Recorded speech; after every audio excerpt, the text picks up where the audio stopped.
తెలంగాణలో గ్రామ పంచాయతీ రెండో విడత నామినేషన్ల ప్రక్రియ దాదాపుగా ముగిసింది. చివరి రోజు కావడంతో భారీగా నామినేషన్లు దాఖలయ్యాయి. సాయంత్రం 5 గంటల వరకు టోకెన్లు తీసుకున్న వారికి నామినేషన్లు వేసేందుకు అధికారులు అనుమతినిచ్చారు. రెండో దశ పంచాయతీ ఎన్నికల్లో భాగంగా తొలి రోజు మొత్తం 4332 సర్పంచ్ పదవులకు గాను 2975, 38342 వార్డులకు గాను 3608 నామినేషన్లు దాఖలైనట్టు సమాచారం. అయితే సోమవారం సర్పంచ్ వార్డు సభ్య స్థానాలకు ఎన్ని నామినేషన్లు దాఖలయ్యే దానిపై రాత్రి పొద్దుపోయే వరకు ఎస్ఈసికి పూర్తి సమాచారం అందలేదు. దీంతో ఇవాళ రాత్రి లేదా రేపు మొత్తం నామినేషన్ల సంఖ్యపై స్పష్టత వచ్చే అవకాశం ఉంది. రెండో విడత నామినేషన్ల ప్రక్రియకు సంబంధించి మరింత అప్డేట్స్ అందించేందుకు మా ప్రతినిధి తిరుపతి చారి సిద్ధంగా ఉన్నారు. చారి,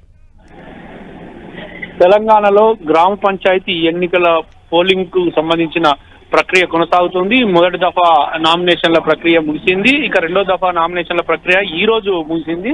కొద్దిసేపటి క్రితం 5 గంటల వరకు నామినేషన్లు ముగియడంతో పెద్ద ఎత్తున నామినేషన్లు తమ అభ్యర్థులు సర్పంచ్ అదేవిధంగా వార్డు సభ్యులకు నామినేషన్లు దాఖలు చేశారు.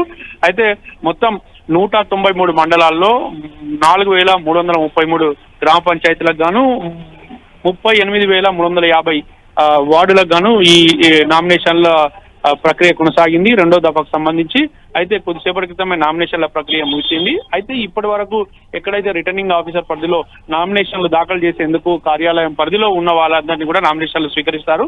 ఈ రోజు మరో 3-4 గంటల్లో పూర్తి స్థాయిలో ఎన్ని నామినేషన్లు రాష్ట్ర వ్యాప్తంగా నమోదయ్యాయి అనే విషయాలపైన స్పష్టత రానుంది. అయితే మొత్తానికి పెద్ద ఎత్తున నామినేషన్లు దాఖలు చేయడానికి ఇటు అభ్యర్థులు, సర్పంచ్ అభ్యర్థులు అదేవిధంగా వార్డు సభ్యులకు సంబంధించిన అభ్యర్థులు కూడా నామినేషన్లు దాఖలు చేశారు. ప్రధాన పార్టీలే కాకుండా ప్రధాన పార్టీలకు సంబంధించిన అయితే గుర్తు లేకపోయినప్పటికీ ఆ పార్టీలకు సంబంధించిన అభ్యర్థులు అదేవిధంగా ఇండిపెండెంట్ అభ్యర్థులు మొత్తంగా పెద్ద ఎత్తున వచ్చి తమ నామినేషన్లు దాఖలు చేసుకున్నారు. ఇక దాఖలు చేయడానికి కొంతమంది కొన్ని జిల్లాల్లో క్యూలో కూడా ఉన్నారు. మొత్తానికైతే ఈ నామినేషన్ల ప్రక్రియ కొనసాగుతుండడం అదే అనేక జిల్లాల్లో ఈ ఎన్నికల సందడి నెలకొని ఉందని చెప్పొచ్చు. ఒకవైపు ఎన్నికల సంఘం కూడా ఏర్పాట్లు చేస్తోంది, మరొక వైపు రాష్ట్ర ప్రభుత్వం కూడా ఎన్నికలు ప్రశాంతంగా జరిగేలాగా పోలీస్ బందోబస్తును కూడా ఇటు ఎన్నికల సంఘానికి సరెండర్ చేశారు.